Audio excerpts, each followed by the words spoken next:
Hi friends, നമസ്കാരം. പുതിയൊരു വീഡിയോയിലേക്ക് എല്ലാവർക്കും സ്വാഗതം. കഴിഞ്ഞ വീഡിയോയിൽ പറഞ്ഞു തന്ന അറിവ് നിങ്ങൾക്ക് അവർക്കും മനസ്സിലായെന്ന് ഞാൻ കരുതുന്നു. ഇന്നത്തെ വീഡിയോയിൽ ഞാൻ നിങ്ങൾക്ക് പരിചയപ്പെടുത്താൻ പോകുന്ന അറിവ് DGET എന്നൊരു ഫംഗ്ഷനെ കുറിച്ചാണ്. ഇതിനായിട്ട് ഞാൻ 2 ടേബിളുകൾ ഇവിടെ നിന്ന് ക്രിയേറ്റ് ചെയ്തിട്ടുണ്ട്. Name, item code, date, amount. Table 1 കാര്യമാണ് പറയുന്നത്. അതുപോലെ തന്നെ ഐറ്റം കോഡിൽ ഞാൻ ഒരു എമൗണ്ട് ടൈപ്പ് ചെയ്തിട്ടുണ്ട്. എമൗണ്ടിൽ ഞാനൊരു എമൗണ്ട് എന്നൊരു സെല്ലിൽ ഞാനൊരു വാല്യൂ എൻ്റർ ചെയ്തിട്ടുണ്ട്. ഇതിന് ശേഷം ഞാൻ ഇവിടുന്ന് ടേബിൾ 2 വന്നിട്ടുണ്ടെങ്കിൽ name, item code, date, amount ഈ കൊടുത്തിരിക്കുന്ന കാര്യങ്ങൾ ഞാൻ ഇവിടുന്ന് കോപ്പി പേസ്റ്റ് ചെയ്തെന്നുള്ളൂ കേട്ടോ. ഇവിടെ എങ്ങനെയാണോ കൊടുത്തിരിക്കുന്നത്, ഇവിടെ എങ്ങനെയാണോ നമ്മൾ ടൈപ്പ് ചെയ്തിരിക്കുന്നത് അങ്ങനെ തന്നെ വേണം ഇവിടെയും ടൈപ്പ് ചെയ്യാനായിട്ട്, അല്ലെങ്കിൽ കറക്റ്റായിട്ടുള്ള ആൻസർ കിട്ടില്ല. ഇനി ടേബിൾ 2 നെയിം ഞാൻ കുറച്ച് നെയിം എൻ്റർ ചെയ്തിട്ടുണ്ട്, ഐറ്റം കോഡ് ഞാൻ കൊടുത്തിട്ടുണ്ട്, അതുപോലെ തന്നെ ഡേറ്റ് കൊടുത്തിട്ടുണ്ട്, അതുപോലെ തന്നെ എമൗണ്ട് കൊടുത്തിട്ടുണ്ട്. ഓക്കെ, ഇനി നമ്മൾക്ക് അറിയേണ്ടത് കോഡിനെ ബേസ് ചെയ്ത് നോക്കുന്ന സമയത്ത് 5000 രൂപയ്ക്ക് മുകളിൽ ആരാണോ വിറ്റിരിക്കുന്നത്, ഇവിടെ ഐറ്റം കോഡ് 2 പേർക്ക് കൊടുത്തിട്ടുണ്ട്. 1003 എന്ന നമ്പർ ഞാൻ ഇവിടുന്ന് 2 പേർക്ക് കൊടുത്തിട്ടുണ്ട്.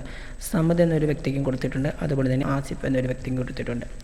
ഇതിന് ശേഷം 5000 രൂപയ്ക്ക് മുകളിൽ ആരാണോ ടാർഗറ്റ് ചെയ്തിരിക്കുന്നത് അവരുടെ പേര് എന്ത് ചെയ്യണം, ഇവിടെ ഷോ ചെയ്യണം. ഇവിടെ സമദ് എന്നൊരു വ്യക്തിയുടെ പേര് സമദ് എന്നൊരു വ്യക്തിയുടെ കോഡ് നമ്പർ 1003 ആണ്.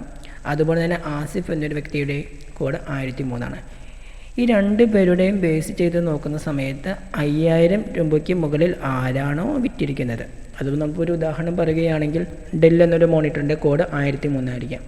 ഈ ഡെൽ എന്നൊരു മോണിറ്ററിനെ നമ്മൾ വിൽപ്പന ചെയ്യുമ്പോൾ 5000 രൂപയ്ക്ക് മുകളിൽ ആരാണോ ആ കമ്പ്യൂട്ടർ വിറ്റിരിക്കുന്നത് അവരുടെ പേര് എന്ത് ചെയ്യണം, സെയിൽ പേഴ്സൺ എന്നൊരു കോളത്തിൽ ഷോ ചെയ്യണം. പേഴ്സൺ എന്നൊരു കോളത്തിൽ ഞാൻ ഇവിടുന്ന് DGET എന്നൊരു ഫംഗ്ഷൻ ഓപ്പൺ ചെയ്യുന്നു. ഈക്വൽ ടു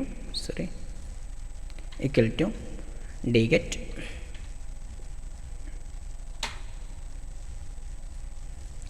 ഇതിന് ശേഷം നമ്മൾ 2-3 കാര്യങ്ങൾ ഇവിടെ ചോദിച്ചിട്ടുണ്ട്. ഡേറ്റാബേസ് ചോദിച്ചിട്ടുണ്ട്, അതുപോലെ തന്നെ ഫീൽഡ് ചോദിച്ചിട്ടുണ്ട്, ക്രൈറ്റീരിയ ചോദിച്ചിട്ടുണ്ട്. ഡേറ്റാബേസ് ആയിട്ട് എന്ത് ചെയ്ത് കൊടുക്കാം, നമുക്ക് ടേബിൾ 2 മൊത്തം കാര്യങ്ങൾ സെലക്ട് ചെയ്ത് കൊടുക്കാം. ഇതാണ് കംപ്ലീറ്റ് ഡേറ്റാബേസ് കിടക്കുന്നത്. അതുകൊണ്ടാണ് ഞാൻ ടേബിൾ 2 മൊത്തം സെലക്ട് ചെയ്തത്. കീബോർഡിൽ F4 പ്രസ് ചെയ്ത് എന്ത് ചെയ്യുക, ആബ്സല്യൂട്ട് ചെയ്യുക, കോമ. അതിനുശേഷം ഫീൽഡ് ചോദിച്ചിട്ടുണ്ട്, ക്രൈറ്റീരിയ ചോദിച്ചിട്ടുണ്ട്.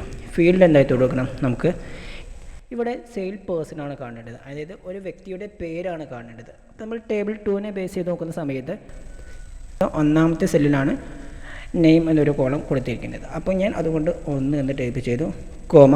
ഇതിന് ശേഷം ക്രൈറ്റീരിയ ചോദിച്ചിട്ടുണ്ട്. ക്രൈറ്റീരിയ ആയിട്ട് എന്ത് ചെയ്ത് കൊടുക്കുക, ടേബിൾ 1 ചെയ്ത കാര്യങ്ങൾ എന്ത് ചെയ്ത് കൊടുക്കുക, സെലക്ട് ചെയ്ത് കൊടുക്കുക. പിന്നെ ബ്രാക്കറ്റ് എന്ത് ചെയ്യുക, ക്ലോസ് ചെയ്തു, എൻ്റർ അടിച്ചു. എൻ്റർ അടിക്കുമ്പോൾ കണ്ടോ ഓട്ടോമാറ്റിക്കായിട്ടും അവിടെ സമദ് എന്ന് കാണിക്കും. അത് അവിടെ വരാൻ കാരണം 1003 എന്നൊരു ഐറ്റം കോഡ് ഇതിനെ ബേസ് ചെയ്ത് നോക്കുന്ന സമയത്ത് ഇവിടെ 2 പേർക്ക് വന്നിട്ടുണ്ടെന്ന് പറയും. 1003 എന്നൊരു ഐറ്റം കോഡ് 2 പേർക്ക് വന്നിട്ടുണ്ട്. അപ്പോൾ നമ്മുടെ ടാർഗറ്റ് എത്രയാണ്, 5000 രൂപയാണ്. അപ്പോൾ സമദ് എന്നൊരു വ്യക്തി 5000 രൂപയ്ക്ക് ടാർഗറ്റ് ചെയ്തിരിക്കുന്നത്.